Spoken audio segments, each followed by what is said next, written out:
ஒருத்தருக்கு ரொம்ப நாளாவே ஒரு டவுட் ஃப்ரெண்ட்ஸ். நமக்கு மட்டும் ஏன் இதெல்லாம் நடக்குது? நமக்கு மட்டும் ஏன் எதுவுமே சரியா நடக்க மாட்டேங்குதுன்னு.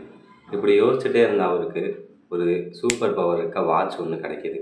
அந்த வாட்ச்ல இருக்க சூப்பர் பவர் என்னன்னா, 10 செகண்ட்ஸுக்கு ரீவைண்ட் பண்ணிக்கலாம். அத வச்சு அவர் டே லைஃப்ல நடக்கிற சின்ன சின்ன மிஸ்டேக்ஸ ஃபிக்ஸ் பண்ணியிருக்காரு. லைக் காஃபி கொட்டுறது, பஸ்ஸ மிஸ் பண்றது, இந்த மாதிரியான சின்ன சின்ன மிஸ்டேக்ஸ ஃபிக்ஸ் பண்ணியிருக்காரு. அப்புறம் ஒரு நாள் ஆஃபீஸ் போகும்போது ஒரு ஆக்சிடெண்ட்டை பார்த்துருக்காரு.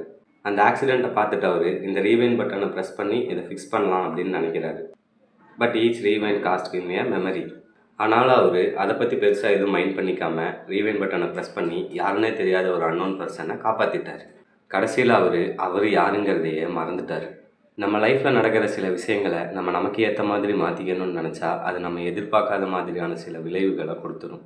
End of the day, everything happens for a reason. Just go with the flow.